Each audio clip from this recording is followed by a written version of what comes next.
Some of California's state universities have what they call a student success fee. It's a relatively new fee that students pay to fund a variety of campus activities and services. But students have mixed opinions on whether the fee is worth it. Zoe Reynolds is in Studio B with more on the issue. We're here with Jesus Martinez Ramirez, the chair of the USU Board of Directors. Thank you for joining us. Thank you for having me. So a CSUM forum was formed to investigate the student success fees. Can you just touch on what we call campus quality fees and how they'll affect us and our campus? Sure. So the campus quality fee has been around CSUM for a couple years, and the way that it works is that the university collects the fee. After that, there's a survey that gets sent out to students asking them what sort of projects they would like to see funded through this fee, and prior to that, different departments on campus submit different proposals that are aimed at improving the quality of the experience here on campus. Can you just tell us where the money comes from?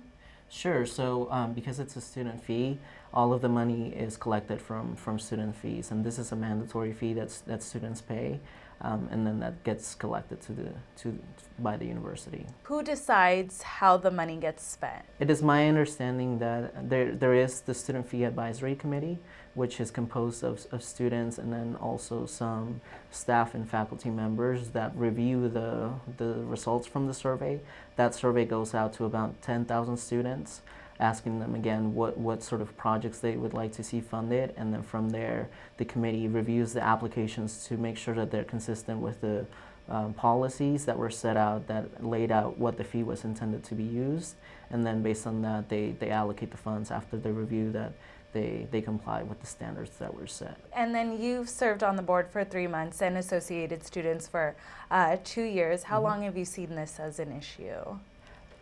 I think it's been an issue probably in the last year or so, as more campuses approve their fees. But again, this is a process that anytime you want to add a fee on campus, there's a process, whether you go through a student referendum or alternative consultation, which both of the processes take potentially multiple years. So I think the controversy has increased after the passage of Prop 30, which was the promise that tuition wasn't going to be increased, and that's really where the controversy is. For me, I think whether it conflicts with that, and then also some of the differences in fees between the different campuses. And so, if students want to voice their opinion on the issue, where can they do that? They can do that through multiple ways. One of them was, for example, the open forum that we had here, and Dr. Watkins sent an email to all of the students informing them about the forum. So for those students that were not able to attend the forum, they can still contact their student representatives, specifically within AS, for example.